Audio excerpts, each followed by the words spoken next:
নমস্কার, আমি জ্যোতিষ তান্ত্রিক শ্রী গোপাল ব্যানার্জি।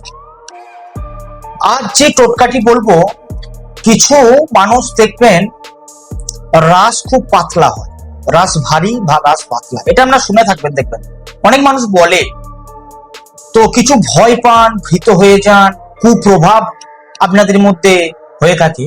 তো এই কুপ্রভাব, ভয়ভীতি কাটানোর জন্য আজকে একটা তান্ত্রিক টোটকা আপনাদের সামনে বলবো। আমি কি করবেন? মঙ্গলবার সন্ধ্যাতে একটি তামার থালা নেবেন, ছোট হোক বড় হোক যে কোনো থালা। সকালবেলায় বা সন্ধ্যাবেলাতে লাল ফুল তুলবেন, তাতে জবা ফুলই হোক, ফুলটা যেন লাল হয় সেরকম লাল ফুল তুলবেন। 7টা লাল ফুল তুলবেন। 7টা লাল ফুল তোলার পরে আমি একটা মন্ত্র বলছি, এই মন্ত্রটা বলে বলে ওই তামার পাত্রের উপরে ওই 7টা লাল ফুল একটা একটা করে দেবেন। কি সেই মন্ত্র? মন্ত্রটা লিখুন, নোট ডাউন করুন, উপকার পাবেন।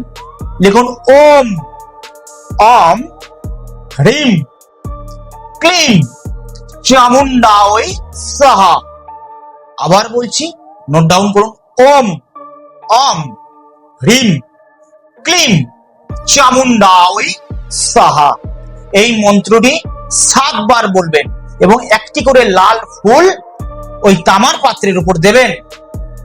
দেওয়ার পর তার পরের দিন ওই লাল ফুলগুলি, তামার পাত্রটি বাদ দিয়ে লাল ফুলগুলি কোনো বট গাছ বা অশ্বত্থ গাছের নিচে দিয়ে চলে আসবেন।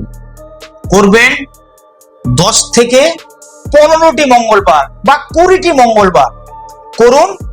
অনেক মানুষ এটা করে অনেক ভয়ভীতি, কুপ্রভাব থেকে মুক্তি পেয়েছে। আপনারাও করুন, আপনারাও মুক্তি পাবেন। নমস্কার।